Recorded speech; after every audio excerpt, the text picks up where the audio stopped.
আজকে তো আমি আইসক্রিম বানাবো। এই যে রিমি শুনতেছো, এই নাও মাছ। ধুর, এ আবার মাছ নিয়ে আসতে গেল।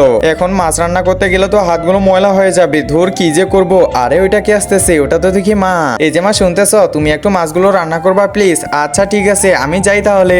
আরে এ আবার কোথায় গেল? মা তো এখন ঠিকই রান্না করবে। আমি এখানে বসে বসে চুপ করে থাকি, মা একটু রান্না করুক। প্রথমে মাছগুলোকে ভালো করে ধুইতে লাগবে। এই তো মাছগুলোকে পরিষ্কার করা হয়ে যাচ্ছে। এই তো মাছগুলো পরিষ্কার করা হয়ে গেছে। এবার লবণ এবং মরিচের গুঁড়ো এখানে দিয়ে দিব, তার সাথে দিয়ে দিব লেবু। এই তো কমপ্লিট হয়ে গেছে। এবার হাঁড়িটা এখানে বসায় দিই, তার মধ্যে তেল এবং সবজি সবগুলো এখানে দিয়ে দিব।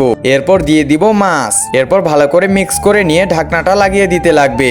একজন মা কতটা আপন হয়ে থাকে, যার মানেই তাকে জিজ্ঞাসা করে দেখো। তো দেখা যাক বন্ধুরা, এই মায়ের জন্য কে ভিডিওটিতে লাইক এন্ড সাবস্ক্রাইব করে। আর যারা মাকে ভালোবাসো না, তারা ভিডিওটি থেকে দূরে থাকো। এই তো ঢাকনাটা লাগিয়ে দিলাম।